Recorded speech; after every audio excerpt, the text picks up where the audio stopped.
सभी दर्शकों को मेरा नमस्कार। आप सभी का स्वागत है तिवारी एकेडमी में। आज के इस वीडियो में हम बात करने वाले हैं कक्षा 6 के सामाजिक विज्ञान में इतिहास के अध्याय 7 के विषय में। इतिहास का अध्याय 7 जिसका शीर्षक है अशोक, एक अनोखा सम्राट जिसने युद्ध का त्याग किया। दोस्तों, इस अध्याय में जो प्रश्न और उत्तर दिए गए हैं, हम आज के वीडियो में उन्हीं पर चर्चा करने वाले हैं। इस अध्याय का सरल और विस्तृत वीडियो हमारे चैनल की प्लेलिस्ट में अपलोडेड है। अगर आपने अभी तक के वह वीडियो नहीं देखा है तो मेरी आपसे गुजारिश है, रिक्वेस्ट है कि आप ज़रूर एक बार हमारे चैनल की प्लेलिस्ट में जा कर के उस वीडियो को देखिएगा। बात करते हैं हमारे आज के वीडियो की। इसमें सबसे पहले हम शुरुआत करेंगे कल्पना करो शीर्षक के अंतर्गत दिए हुए इस प्रश्न से। क्या है यह प्रश्न? यह प्रश्न हमसे कह रहा है कि तुम कलिंग में रहते हो और तुम्हारे माँ बाप को युद्ध में काफ़ी दुख उठाने पड़े हैं। अभी अभी अशोक के दूत धम्म के नए विचारों को लेकर आए हैं। आप अपने माता पिता और संदेश वाहकों के बीच बातचीत का वर्णन कीजिए। हम जानते हैं कि इस अध्याय में हमने पढ़ा था कि अशोक का धम्म क्या है और उसमें किन प्रकारों के संदेश थे जिनका अनुसरण करने के लिए कहा जा रहा था, है ना। तो जब तक हमें जानकारी नहीं होती तब तक हमारे लिए कल्पना करना किसी चीज़ के विषय में थोड़ा सा कठिन हो जाता है ना। लेकिन अगर हमारे मस्तिष्क को जानकारी है किसी विषय की तो उस पर कल्पना करना हमारे लिए बेहद सरल हो जाता है। ठीक उसी प्रकार से यह प्रश्न भी उसी कल्पना पर आधारित है जिसकी जानकारी हमने इस अध्याय में प्राप्त करी है ना। तो दोस्तों, उस ज्ञान के आधार पर जो आपको इस अध्याय को पढ़कर के प्राप्त हुआ था और उस वीडियो को देखकर आपको मिला होगा, आप इस प्रश्न के उत्तर देने की कल्पना स्वयं से कीजिएगा। अब हम आगे बढ़ते हैं और बात करते हैं आओ याद करें शीर्षक के अंतर्गत दिए हुए प्रश्न क्रमांक 1 की। क्या है यह प्रश्न? मौर्य साम्राज्य में विभिन्न काम धंधों में लगे हुए लोगों की एक सूची हमें बनानी है कि साम्राज्य में किस किस प्रकार के कार्य होते थे और कौन कौन लोग थे जो इन कार्यों में लगे हुए होते थे। ठीक है, चलिए देखते हैं। मौर्य साम्राज्य में काम धंधों में लगे लोग थे। सबसे पहले थे पशुपालक, जो पशुओं को पाला करते थे और उनकी जो आय थी, जो रोजी रोटी थी, वो उन्हीं पशुओं के माध्यम से चलती थी। दूध, मांस इत्यादि ये सब उनसे प्राप्त होता था। इसके बाद दूसरे स्थान पर आते हैं शिकारी। आप जानते हैं शिकारी कौन होते हैं, है ना। शिकारी को हमने अध्याय 1 और 2 में आखेटक के तौर पर पढ़ा था, याद होगा आपको, है ना। तो शिकारी वो लोग होते हैं जो जानवरों का शिकार करते हैं, है ना, और फिर उन्हें बेचते हैं या फिर मांस उनसे उपलब्ध करते हैं आदि इनके काम रहते हैं। ठीक है ना, तो ये हो गए। तीसरे स्थान पर है फल विक्रेता। क्या होते हैं आप जानते हैं, फल इत्यादियों को ये बेचा करते हैं, है ना। फिर थे फूल विक्रेता, फूलों का व्यापार करने वाले। फिर थे कृषक, किसान, छोटे बड़े मध्यम सभी वर्गों के किसान, है ना, इस क्षेत्र के अंतर्गत आते हैं। फिर थे व्यापारी, छोटी मोटी चीज़ों से लेकर बड़ी बड़ी वस्तुओं का व्यापार करने वाले व्यापारी। फिर थे शिल्पकार लोग, मूर्तियाँ बनाने वाले लोग, है ना, कलाकारी दिखाने वाले लोग। फिर थे कुछ सरकारी अधिकारी जो प्रशासन को संभालते थे, देख रेख करते थे।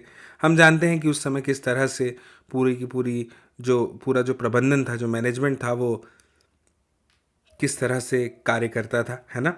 और फिर थे संदेशवाहक, है ना, संदेशवाहक जो संदेश को आम जनता तक पहुंचाते थे, राजा के, है ना, और संभवतः राजा तक भी पहुंचाते होंगे आम जन के संदेश को, है ना।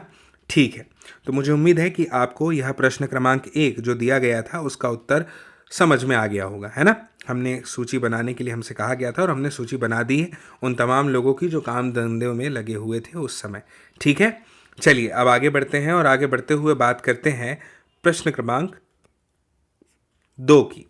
क्या है प्रश्न क्रमांक 2? रिक्त स्थान को हमें यहाँ पर भरना है ना, खाली स्थान की पूर्ति करनी है। ठीक है, सबसे पहला प्रश्न, जहाँ पर सम्राटों का सीधा शासन था वहाँ अधिकारी खालिस्तान वसूलते थे। अब समझिएगा दोस्तों, हम जानते हैं कि जहाँ पर सम्राट का सीधा शासन था उस समय, वहाँ पर अधिकारी जो थे वो टैक्स लेते थे। टैक्स को क्या कहते हैं हिंदी में?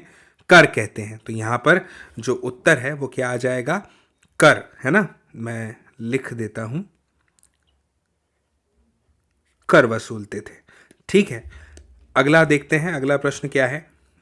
राजकुमारों को अक्सर प्रांतों में खालिस्तान के रूप में भेजा जाता था। अब जो राजकुमार थे उनको भेजा तो जाता था, लेकिन किसके रूप में भेजा जाता था प्रांतों में? ये हमने अध्याय में पढ़ा था। उनको जो है, मैं लिखता हूं, आप पढ़िएगा।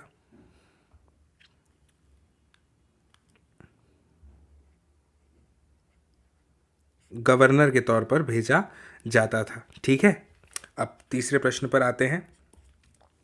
मौर्य शासक आवागमन के लिए महत्वपूर्ण खालिस्तान और खालिस्तान पर नियंत्रण रखने का प्रयास करते थे। तो हमने अध्याय में पढ़ा है कि जो मौर्य शासक थे वो आवागमन के लिए महत्वपूर्ण मार्गों और नदियों, है ना, तो यहाँ पर आ जाएगा मार्गों और नदियों। ठीक है ना, नदियों पर नियंत्रण रखने का प्रयास करते थे। इसके बाद चौथा घ नंबर पर दिया गया प्रश्न है, प्रदेशों में रहने वाले लोग मौर्य अधिकारियों को खालिस्तान दिया करते थे। तो ये इन्हें दिया करते थे क्या? नजराना। नजराना दिया करते थे। मुझे उम्मीद है कि आपको ये सब समझ में आ गया होगा। खालिस्तान कोई बहुत बड़ी बात तो ये थी नहीं, हमने अध्याय में पढ़ा था, जानकारी हमें पता थी और हमने खालिस्तान को की पूर्ति कर दी।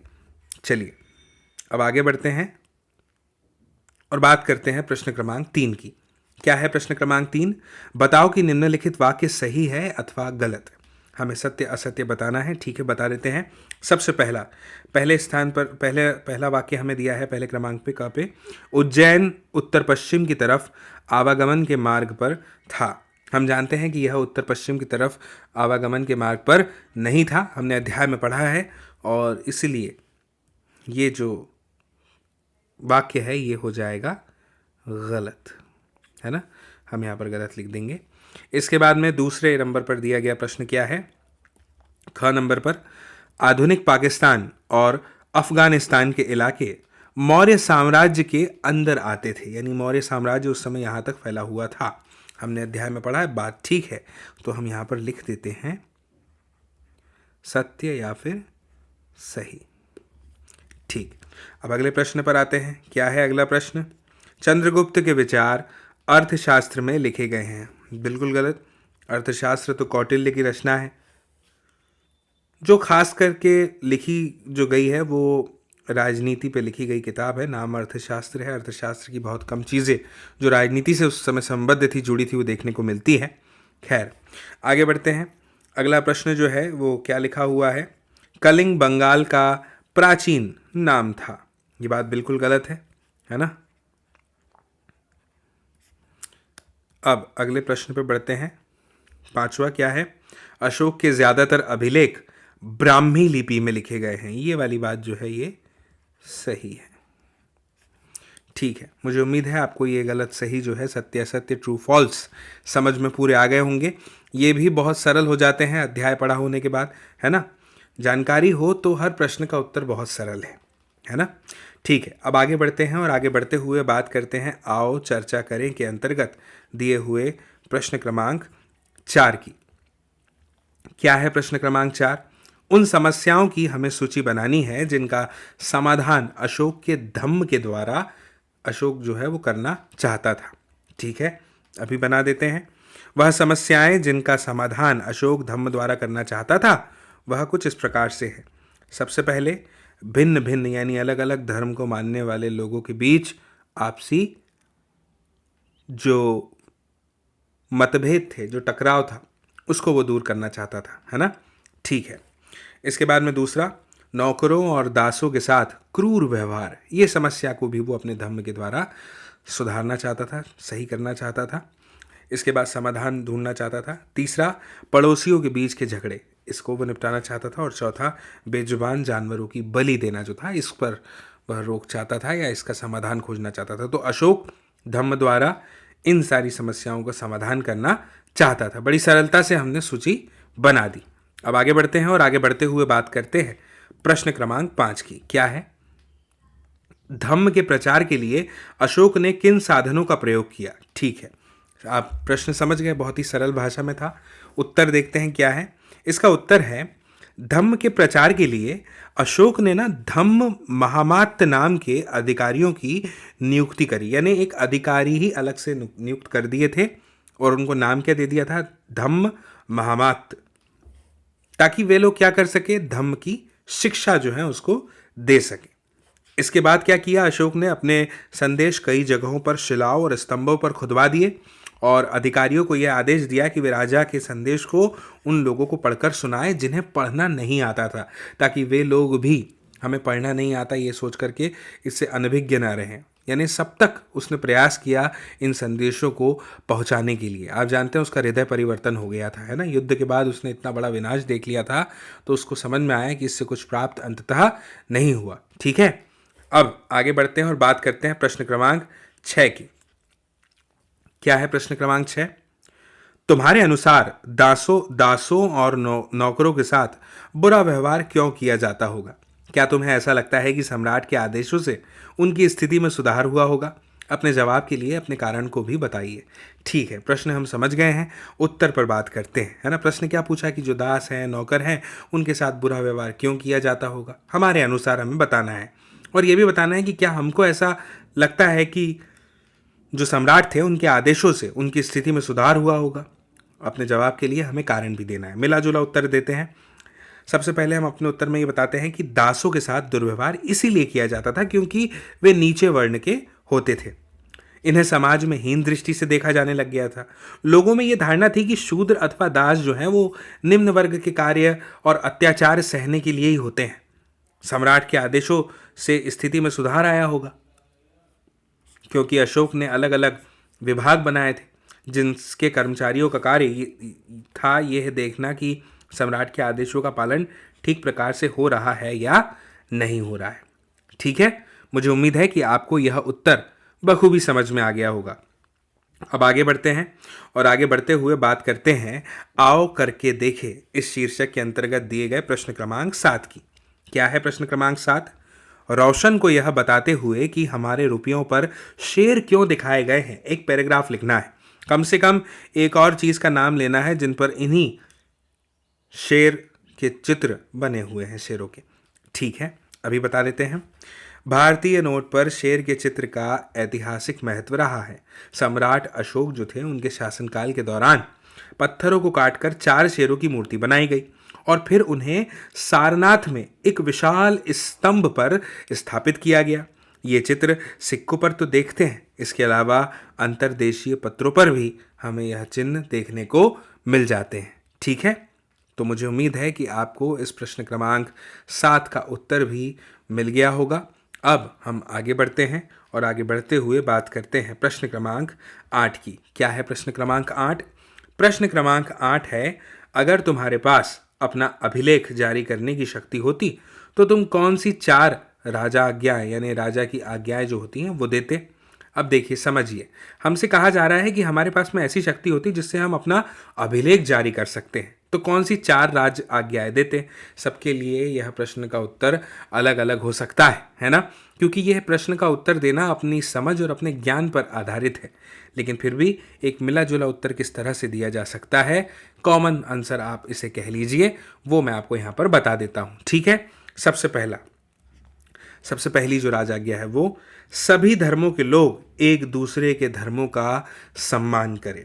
ये तो होना ही चाहिए, है ना। सभी धर्मों के लोगों को एक दूसरे के धर्मों का क्या करना चाहिए? सदैव ही सम्मान करना चाहिए, आदर करना चाहिए। ठीक है। दूसरा, किसी के साथ भेदभाव नहीं हो। हम ये ज़रूर लिखते कि किसी के भी साथ किसी भी तरह का रंग, जाति, किसी भी प्रकार का छोटा बड़ा, अमीर गरीब, चाहे कोई भी प्रकार हो, भेदभाव नहीं होना चाहिए, कभी भी नहीं होना चाहिए, है ना। तीसरा, सभी को समान शिक्षा मिले। शिक्षा हमेशा सबके लिए कैसी होनी चाहिए? समान होनी चाहिए। शिक्षा का स्तर सभी के लिए समान होना चाहिए, यानी शिक्षा पर आधारित भेदभाव भी कभी नहीं होना चाहिए। ऐसा ना हो कि ये राजा का लड़का है तो ये अलग पढ़ेगा और ये नौकर का लड़का है तो वो अलग पढ़ेगा, ये मालिक का बेटा है तो ये अलग पढ़ेगा। इस प्रकार का ये सब नहीं होना चाहिए। सभी के लिए शिक्षा जो हो वो कैसी हो? एक समान हो, है ना। और इसके बाद अंत में है, किसी को धर्म परिवर्तन के लिए जोर नहीं दिया जाना चाहिए, ज़बरदस्ती नहीं की जानी चाहिए कि आप भी इस धर्म को अनुसरण कर लीजिए, इसे अपना लीजिए, है ना। सभी लोग अपने अपने धर्मों का अनुसरण करने के लिए, अपना धर्म चुनने के लिए और अपने निर्णय स्वयं से लेने के लिए स्वतंत्र हैं, आज़ाद हैं। ठीक है, तो ये 4 वो राजाज्ञाएं हैं जो हम अपने अभिलेख के तौर पर जारी करना चाहते। ठीक है, ये एक कॉमन आंसर था। मुझे उम्मीद है आप इसको समझ गए होंगे, है ना। दोस्तों, अगर ये वीडियो आपको समझ में आया है, इन प्रश्नों के उत्तर आप अच्छी तरह से समझ गए हैं और मात्र एक बार का रिवीजन आप करेंगे तो फिर ये आपको हमेशा के लिए याद हो जाएंगे। अगर ये वीडियो आपको पसंद आया है तो आप ज़रूर इस वीडियो की लिंक को शेयर कीजिएगा, साझा कीजिएगा अपने दोस्तों, मित्रों, साथियों, सहपाठियों और परिजनों के साथ में, ताकि वे लोग भी देख पाएँ इस वीडियो को, समझ पाए इस जानकारी को, है ना। और अगर अभी तक आपने इस अध्याय पर बना हुआ हमारा वीडियो नहीं देखा है तो आप ज़रूर हमारे चैनल की प्लेलिस्ट पर जाकर उस वीडियो को भी ज़रूर देख लीजिएगा। ठीक है, आपसे जल्द ही मुलाकात होगी फिर एक जानकारी, एक अध्याय के साथ, फिर एक वीडियो में। तब तक के लिए आप सभी को मेरा नमस्कार।